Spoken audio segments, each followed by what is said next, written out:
네, 정치권 동향을 대기자의 시선으로 짚어보는 목요 정치클럽 기자 대기자 시간입니다. 오늘도 최병묵 전 TV조선 해설위원, 성환용 한겨레신문 선임기자 두 분과 함께하겠습니다. 어서 오십시오. 반갑습니다. 네, 안녕하세요. 네, 저희가 이제 국정감사 기간 동안에 이제 쉬고 한 달 만에 뵀는데 그동안 건강하게 잘 지내셨죠? 아, 그럼요. 네, 혈색이 굉장히 좋아 보이십니다. 네, 그렇습니다. 예, 마찬가지시고요. 오늘 그 발제는 최 의원님께서 준비하셨죠?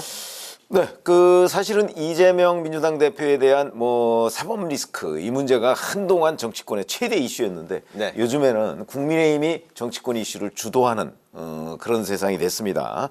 그래서 이제 메가시티 서울 공방 이 문제 하고요. 네. 그다음에 인요한 국민의힘 혁신위원장이 주도하는 통합행보 이 두 가지 문제를 오늘 다뤄보기로 했습니다. 네, 이번 주 가장 커다란 정치권의 이슈가 바로 국민의힘이 말씀하신 김포시 서울 편입 이슈인 것 같습니다. 수도권 행정구역 개편을 논의할 특별위원회를 국민의힘이 오늘 이제 발족을 했는데요. 위원장이 오선의 조경태 의원이 맡았습니다. 김포 외에도 구리, 광명, 하남, 과천, 성남, 고양도 이제 거론이 되고 있고 다른 도시도 주민들의 요구가 있다면 적극 검토하겠다 이런 입장인데요. 여당이 추진하는 메가시티 서울 총선 5개월을 앞두고 정치권에 어떤 파장과 어떤 의미를 담고 있는 것인지 성 의원님부터 좀 들어볼까요?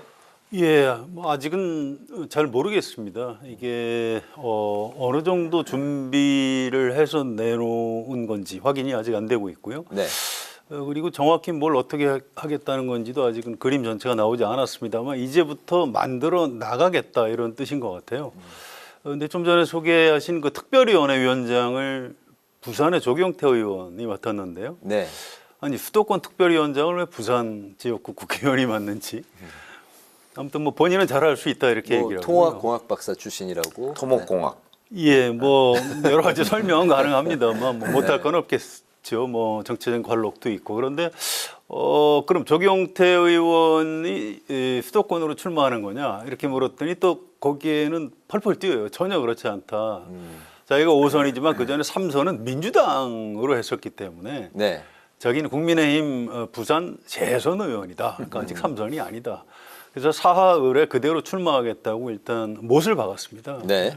이 모양이 뭔가 좀 어그러지는 것 같다는 생각이 들고요. 이 김포 문제는 이 서울시에서도 좀 당황하는 흔적이 많이 있습니다. 이걸 왜 당에서 갑자기 먼저 얘기를 하지? 그러니까 오세훈 시장하고도 사전에 얘기가 잘 아직은 안 된 것 같아요. 그래서 네. 당에서 하는 얘기니까 오세훈 시장이 반대하거나 이럴 입장은 아니고요.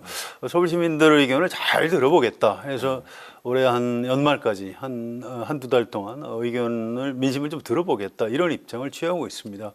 이 김포가 땅이 굉장히 넓거든요. 그래서 이 김포의 맨 왼쪽 끝이 그 서해 바다에 닿습니다. 그래서 김포가 서울에 편입이 되면 이 서울이 바다에 이렇게 닿게 되는 그런 효과가 있어요. 그래서 지도를 보면 참 뭔가 좀 기괴하다 이런 생각이 들고요. 차라리 좀 더 가까운 그러면 부천, 네. 광명, 구리 이런 데도 합치고 아니 그럴 거 있느냐? 아예 그냥 경기도하고 합쳐서 그냥 다 그걸 수도로 하자 이런 얘기까지 나오고 있는데요.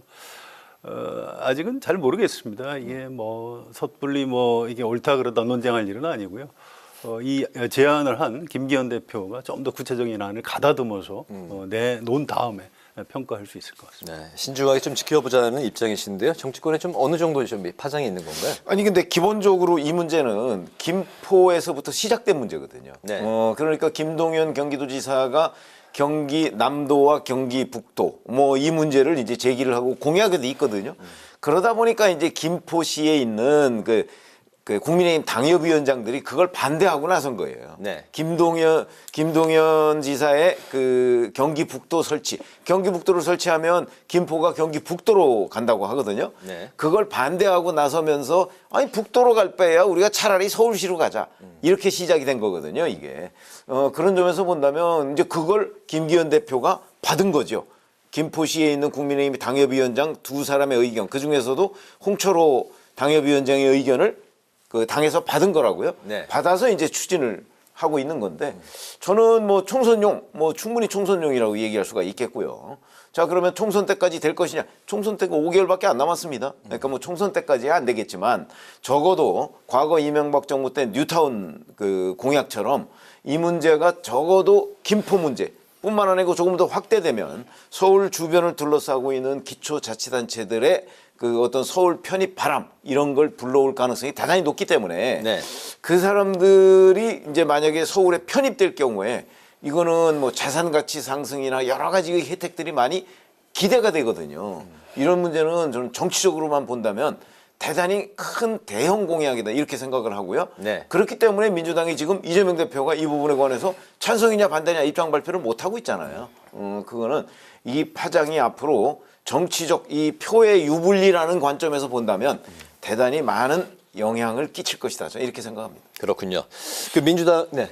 예, 총선 선거 뭐 모든 정치적인 의제가 사실 선거용이죠. 선거에서 표를 많이 얻기 위해서 던지는 건데 그래도 이제 어느 정도 좀 진정성이 있어야 됩니다. 그리고 좀 준비가 많이 된 상태에서 숙성을 해서 내놔야 돼요. 과거에 노무현 대통령의 행정수도 이전 이 공약은 노무현 대통령이 원외에 있을 때부터 아주 오랫동안 연구를 많이 해서 우리나라의 그 수도권 집중과 이제 지역 균형 발전 뭐 이런 문제들을 종합적으로 해결하려면 행정 수도를 이전해야 한다 나름 철학적인 배경이 있었던 거고요.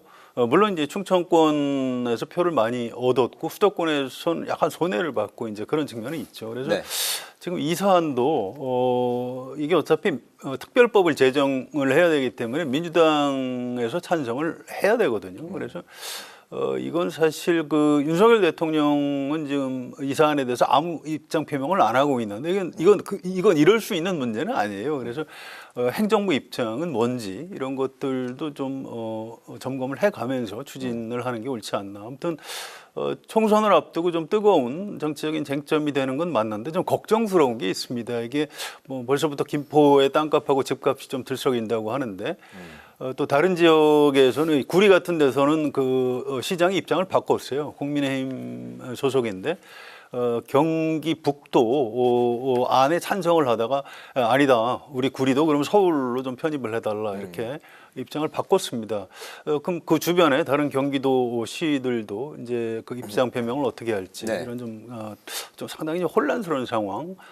이 와중에 경제적으로 혹시 일반 중산층과 서민들이 혹시 피해를 보는 일은 벌어지지 않을까 이런 걱정스러운 지점이 조금 있습니다. 네, 일명 뭐 서울시 김포구 뭐 이런 이슈로도 불리기도 하는데 앞으로 이제 어떤 방향으로 흘러갈지 좀 지켜보기로 하고요. 아니 근데 한마디만 드리면 네. 이게 뭐 그 갑작스럽게 그냥 툭 튀어나온 거냐? 그건 아닙니다.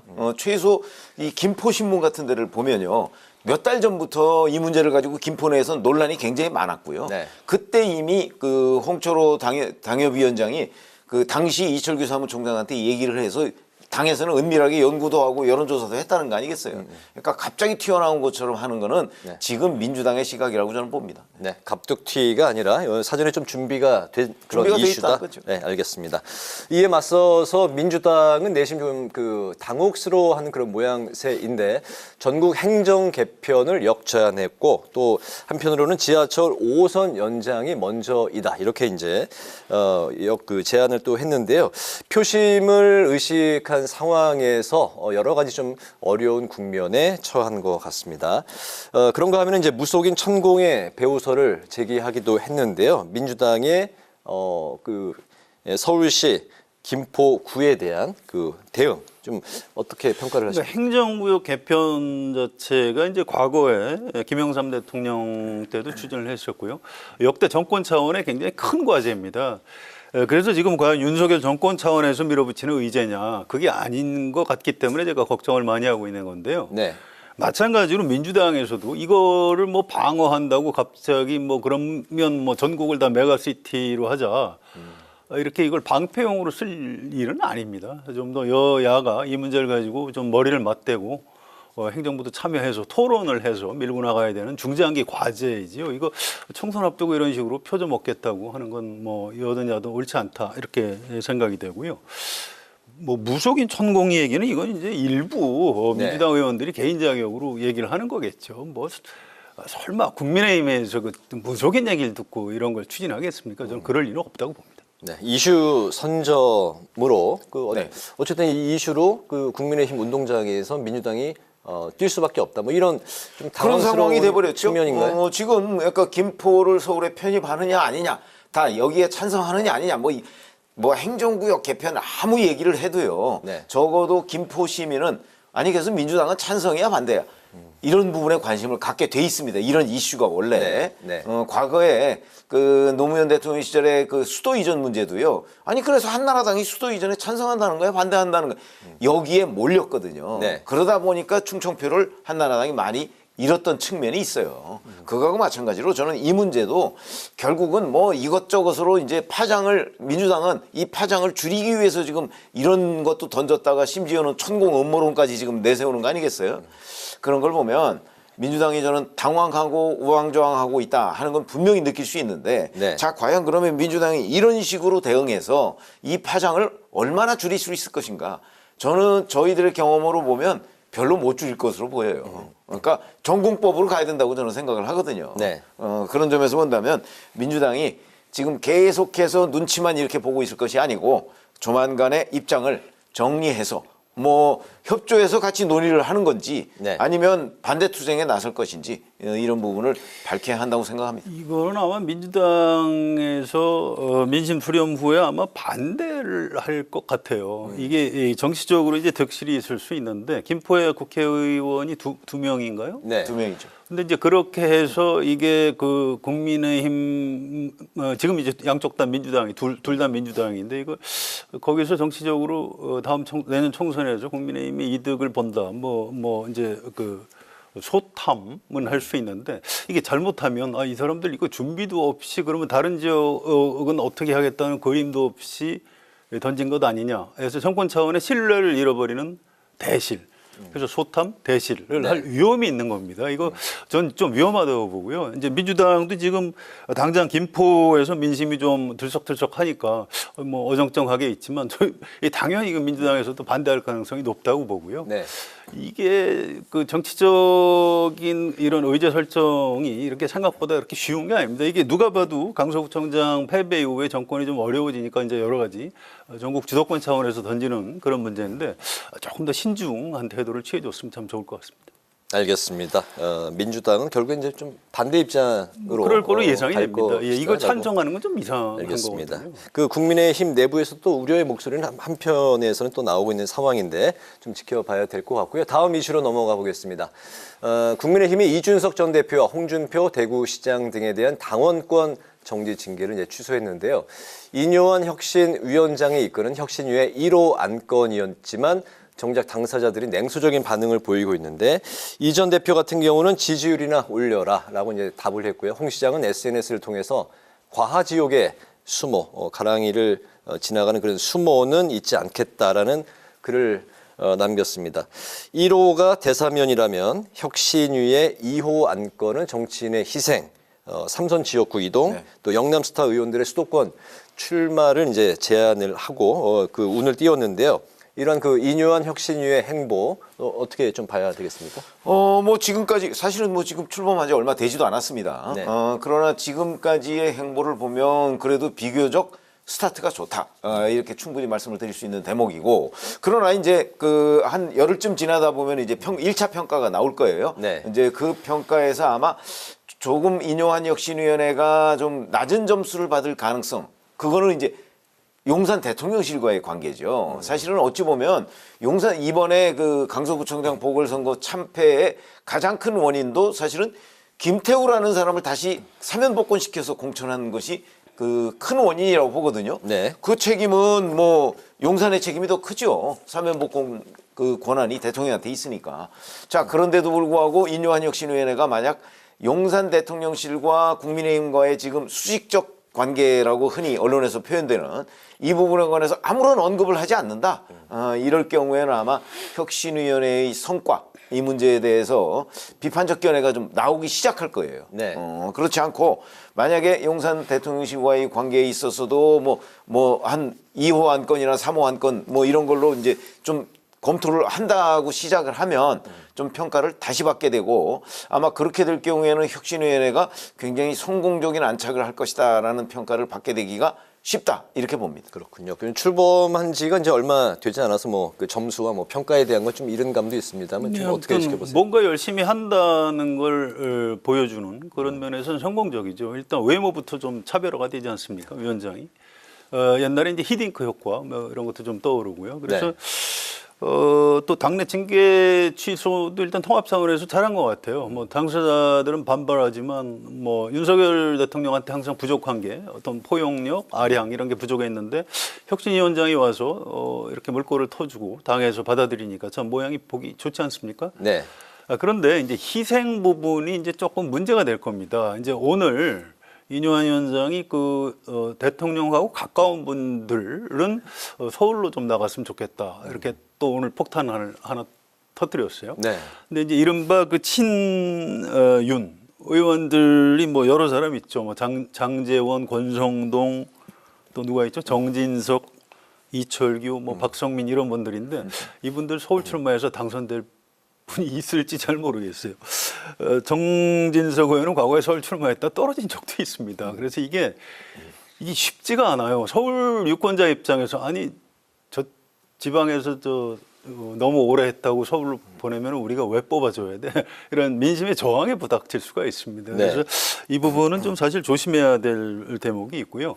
또 3선 이상 동일 지역 출마 금지 이 부분도 잘못하면 이게 반정치주의 내지 정치 혐오증 이런 정서에 올라타는 측면이 있습니다.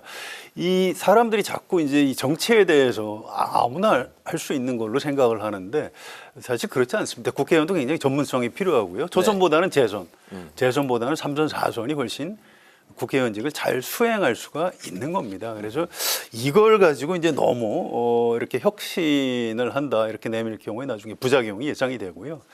사실은 이뇨한 위원장은 여러 가지 훌륭한 일을 많이 하신 분이지만 기본적으로 직업이 의사입니다. 그래서 이 과연 정당 혁신위원장으로서 어느 정도 성과를 낼 수 있을지 좀 걱정스러워요. 과거에 혁신위원회가 성공한 거는 뭐 박근혜 전 대표 혁신위원회 또 뭐 김종인 이런 분들이 이제 들어와서 혁신에 성공을 했거든요. 그래서 이 정당 혁신도 역시 정치에 대해서 뭘 좀 아는 사람이 할 수 있는 건데 아직 제가 뭐 속단은 하지 않겠습니다만 이뇨한 위원장의 여러 가지 치고 나가는 게 좀 약간 걱정스러운 부분이 있다. 여기까지만 말씀드리겠습니다. 알겠습니다. 단지 중진이라는 이유로 희생을 강요하는 건 전문성 측면에서는 좀 오히려 맞지 않는 면이 있다. 저는 개인적으로 옳지 않다고 생각합니다. 알겠습니다. 어쨌든 여야 정치권의 총선 시계가 이렇게 이제 빨라지고 있는데요. 우선 국민의힘을 들여다보면 인재 영입위원장으로 친윤계 핵심인 이철규 의원을 등용을 했습니다. 임명을 했는데 이 의원은 지난 강서구청장 보궐선거에 책임을 지고 당직에서 이제 사퇴를 했는데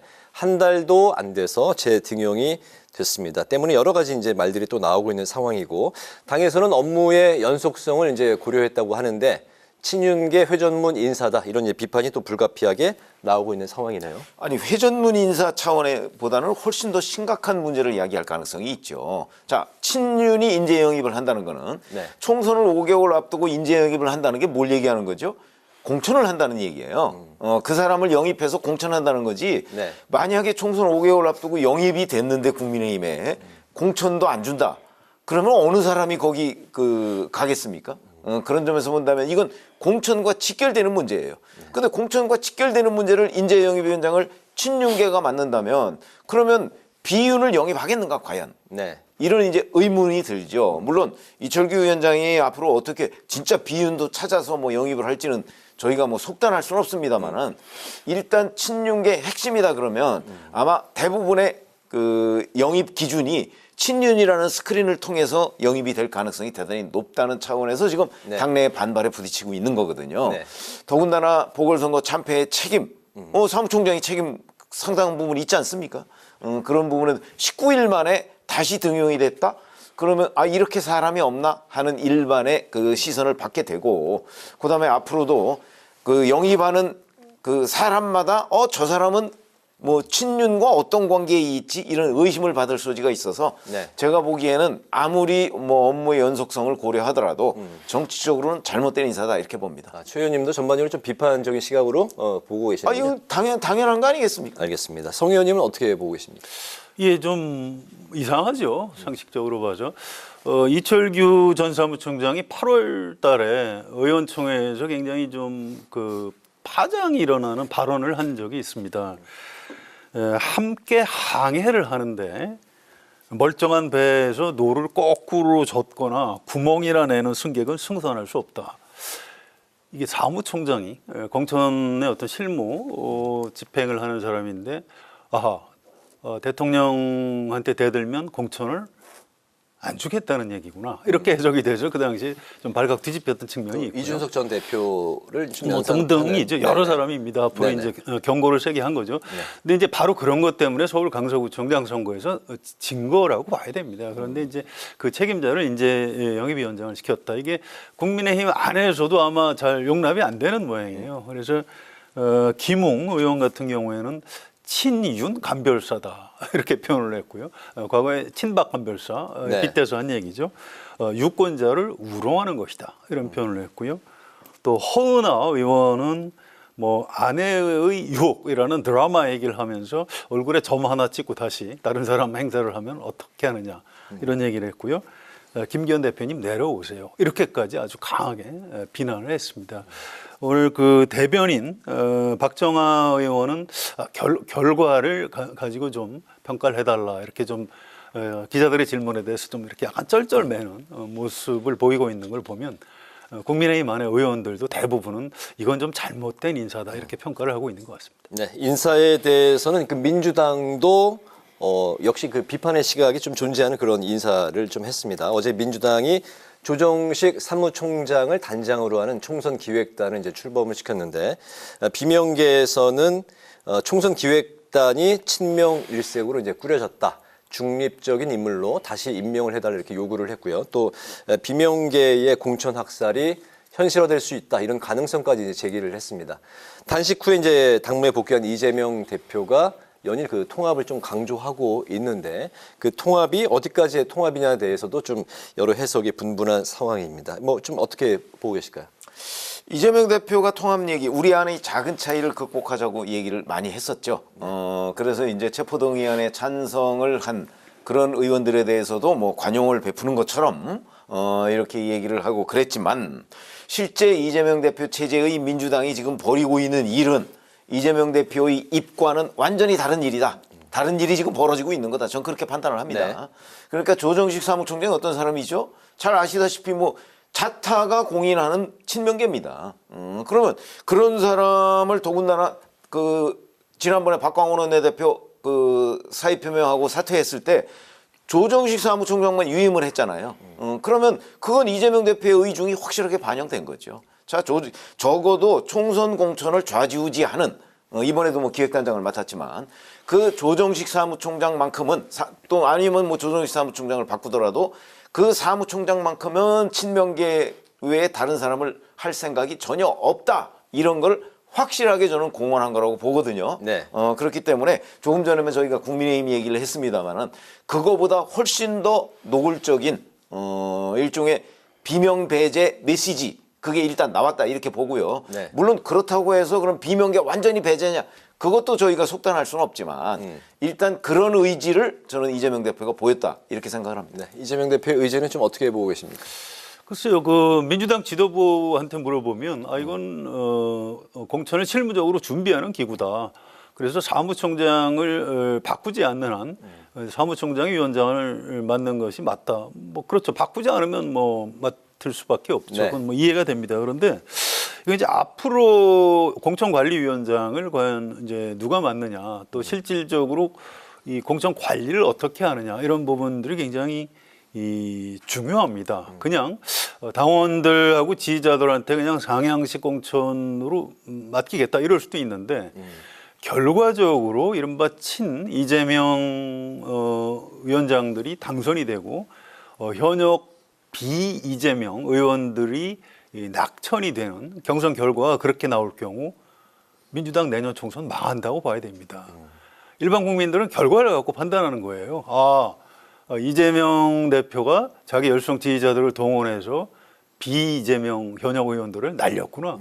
이렇게 되면 이제 저는 민주당이 뭐 내년 총선 이긴다고 얘기하지만 저거 장담할 수 없다고 봅니다. 그래서 이재명 대표가 지금 해야 되는 것은 통합을 하겠다 이런 말이 아니고 앞으로 이제 행동으로 통합을 보여줘야 되는 그런 과제를 안고 있다고 알겠습니다. 보는 오늘 것 같습니다. 네, 오늘 마지막으로 두 분의 한 줄 논평 들어보겠습니다. 예, 성 위원님부터 들어볼까요? 예. 그 서울 강서구청장 선거 이후에 윤석열 대통령이 굉장히 달라진 모습을 많이 보이고 있습니다. 국민은 늘 무조건 옳다. 어떤 비판에도 변명을 해서는 안 된다. 이런 얘기를 했고요. 엊그저께 그 국회에서 예산안 시정연설을 하면서 이재명 대표하고 이제 3차례 악수를 했고요. 또 통로를 지나가면서 민주당 의원들한테 가서 악수를 청하고 이렇게 외면당한 뭐 그런 장면도 좀 있었습니다. 뭐 어쨌든 이념 얘기를 최근에 전혀 하지 않고 있고요. 민생 현장을 찾아다니는 그런 아주 바람직한 모습을 보이고 있습니다. 그래서 네. 오늘 제 한 줄 논평은 대통령이 달라졌어요라고 하겠습니다. 알겠습니다. 네, 최 의원님. 저희가 지금까지 그 국민의힘의 메가 서울 공약에 대해서 말씀을 드렸는데 이 부분에 관해서 이재명 대표가 지금 오늘이 나흘째예요. 네. 나흘째인데도 입장 표명을 못 하잖아요. 그걸 비롯해서 홍익표 원내대표의 이 논평을 보면 이게 도대체 찬성한다는 얘기인지 반대한다는 얘기인지를 알 수 없는 알쏭달쏭 논평을 하고 있어요. 이런 것들 때문에 저는 이 메가서울 공약이 민주당에 충격을 줬구나 이렇게 네. 판단을 하거든요. 네. 그래서 오늘 제 한 줄 논평은 민주당 메가서울 공약의 휘청으로 하겠습니다. 알겠습니다. 목요 정치클럽 기자 대기자, 지금까지 최병묵 전 TV조선 해설위원, 성환영 한겨레신문 선임기자 두 분과 함께 본격적인 총선 채비에 나선 정치권과 메가시티 서울을 둘러싼 여야 공방까지 오늘의 전국 현안을 살펴봤습니다. 두 분 말씀 오늘도 잘 들었습니다. 고맙습니다. 네, 오늘 국회 라이브 6도 여기서 마치겠습니다. 시청해 주신 여러분 고맙습니다.